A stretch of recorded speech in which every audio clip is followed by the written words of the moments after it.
ओम वंदे गौ मातरम। मित्रों, स्वास्थ्य रक्षा से प्रभाव सबका स्वागत करती है।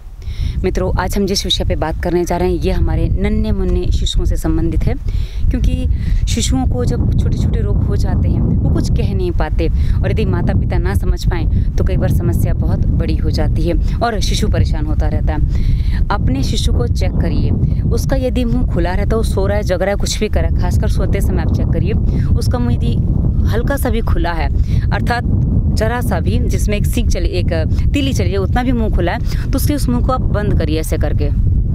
और यदि वो वापस मुंह खोलता है तो आप समझिए कि आपका शिशु नाक से सांस नहीं ले पा रहा है, उसकी सांस मुंह से चल रही है। तो आप उसका पूरा मुंह बंद करेंगे, इससे आपको ये बात पता चल जाएगी।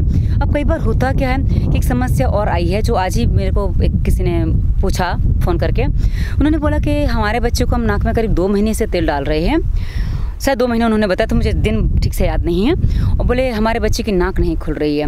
तो जब मैंने डिटेल जाना, मैं कहा ये तो आप अनहोनी बात मुझे बता रहे, क्योंकि ऐसा होता नहीं है। तो बाद में मुझे पता चला कि उन्होंने अपने बच्चे को एलोपैथिक दवाइयाँ भी दी थी सर्दी खांसी जुकाम बुखार के लिए, जिसके कारण होता क्या है, कई बार कि नन्हा शिशु जो होता है तो पानी वानी तो ज़्यादा पी नहीं पाता है, तो उसके कारण जो उसके असर हैं वो शरीर में रह जाते हैं। और आपको ये जानकारी होगी कि एलोपैथिक दवा जब कफ के लिए दी जाती है तो उससे कफ कभी भी निकलता नहीं है, बैठ जाता है, यानी कि सूख जाता है, और धीरे धीरे वो समस्या बढ़ती चली जाती है।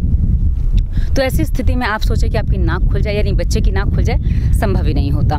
तो हमें करना क्या है मित्रों, यदि बच्चे को कफ हो रहा है, बच्चे को कफ हुआ था, तो सबसे पहले उसके कफ को खोलने की प्रक्रिया करिए, क्योंकि जब तक वो कफ नहीं निकलेगा, खुलकर नहीं निकलेगा, तब तक आपका बच्चा स्वस्थ नहीं हो पाएगा। तो इसके लिए आप उसको क्या करें, वैसे गर्मी का मौसम चल रहा है, पंखे से बच्चे को थोड़ा दूर रखें, यानी कि बच्चे को कभी भी एसी और पंखे के नीचे ना सुलाएं। ऐसा करने से बच्चे को कभी भी आप इस समस्या से बाहर नहीं निकाल पाएंगे। और बच्चे को कैसे बिस्तर पे सुलाना चाहिए, हमारी प्लेलिस्ट है शिशु रक्षा, उसमें हमने बताया है। गद्दे पे अक्सर बच्चों को गर्मी लगती है, तो हमें लगता है कि बच्चे के शरीर में पसीना आ रहा है, बच्चे को गर्मी लग रही है, और हम उसको पंखा चला देते हैं, एसी में कर देते हैं। कुछ गलतियां मतलब हम ये कर लेते हैं। तो यदि आप चाहते हैं कि आपका शिशु स्वस्थ रहे तो उसको कुछ चीज़ें करिए, जैसे उसको स्नान करवाते हैं, सादा पानी से करवाइए, ठंडे पानी से करवाइए। इस मौसम में ठंडा पानी, सादा पानी ही उचित है। और यदि सर्दियों का मौसम भी है तो उतना ही गर्म पानी लें जितने में उसको बाद में आपको पंखा चला के ना देना पड़े। कई बार होता क्या है कि स्नान करने के बाद गर्मी इतनी अधिक लगती है कि पंखा चलाना पड़ जाता है। तो ऐसी स्थिति ना बनने दें। शिशु के लिए बहुत अधिक गर्म पानी, बहुत अधिक ठंडा पानी, दोनों ही हानिकारक होते हैं। और शिशु को कभी भी दिन में स्नान करवाएं, अर्थात सूर्योदय के बाद स्नान करवाएं, और हो सके तो उसका जो जल है आप सूर्य के ताप में गर्म करें। सबसे अच्छा जल होता है वो सूर्य के ताप में गर्म किया हुआ जल शिशु के स्नान करने के लिए। तो मालिश आदि अवश्य करें।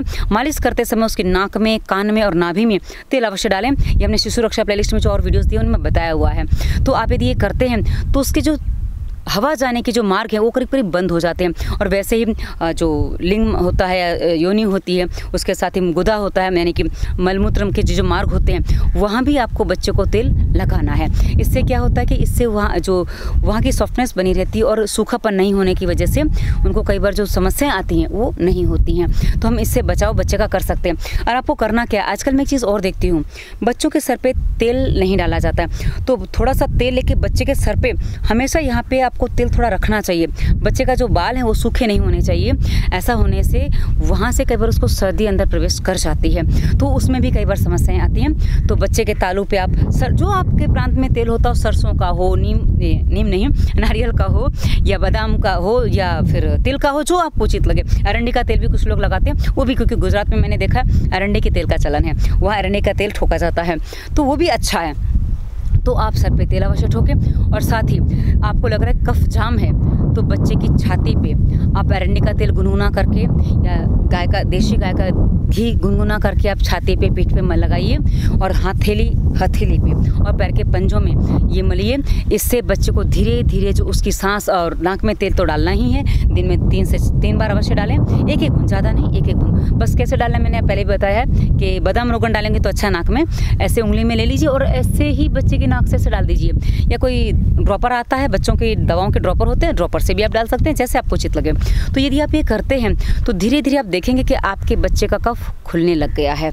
आपको लगेगा अभी गर्मी का मौसम, क्योंकि इस मौसम में जब मैं ये वीडियो बना रही हूँ तो गर्मी का मौसम है, पर हमेशा गर्मी का मौसम नहीं रहता। पर गर्मी के मौसम में आप बोलेंगे बच्चे को पंखे के नीचे नहीं रखेंगे तो उसको गर्मी लगेगी, उसको ये हो जाएगा, वो हो जाएगा। कुछ नहीं होगा, बस बच्चे को आप थोड़ा ठंडक में रहिए। ठंडक अर्थात आपको ऐसी ठंडक रखनी है कि आपके अंदर से ठंडक रहे। आप भी अपने नाक में कान में तेल डालिए ताकि आपको वायुमंडल की परेशानियां ज़्यादा ना परेशान करें। होता क्या है ना कि जब माता कोई दवा खाती है तो उसका असर बच्चे को दूध में मिल जाता है, वो भी हो जाता है। तो आप यदि किसी बड़े रोग की दवा खा रहे हैं तो भी बच्चे को तो जा ही रही है। तो यदि आपको बच्चे को उस प्रभाव से भी बचाना होगा तो सबसे पहले आपका स्वास्थ्य सही होना चाहिए। उसके लिए हमारी जो आपको रोग है, आपको नहीं वीडियो मिल रहा है तो टिप्पणी करिए, हम आपको बता देंगे कि आपकी रोग विशेष का वीडियो आपको कहाँ से मिलेगा, कैसे मिलेगा, आपको क्या करना है। क्योंकि हर वीडियो के विवरण में नियम पालन, प्राणायाम और व्यायाम तो हमने दिया ही है, आप उसका पूरा पालन करिए, आपको 100% समाधान मिलेगा। बच्चे का कफ भी ठीक होगा, आप भी स्वस्थ रहेंगे, क्योंकि आपका स्वस्थ रहना बहुत ज़रूरी है। बच्चा तभी स्वस्थ रहेगा जब माँ स्वस्थ होगी, अन्यथा बच्चा कभी स्वस्थ नहीं रह सकता। इसलिए हमारे सभी निर्देशों का पालन करें और अपनी समस्याओं से छुटकारा पाएं। वीडियो अच्छा लगा तो लाइक करें, अपने मित्रों को बताइए और साथ ही टिप्पणी करिए। हमें फॉलो करना है तो व्हाट्सएप, इंस्टाग्राम की लिंक वीडियो डिस्क्रिप्शन में हमने दे रखी है, वहाँ हमें आप फॉलो कर सकते हैं। और जो प्रश्न आप वीडियो पे नहीं पूछ सकते आप हमें वहाँ भी पूछ सकते हैं। धन्यवाद। वंदे मातरम।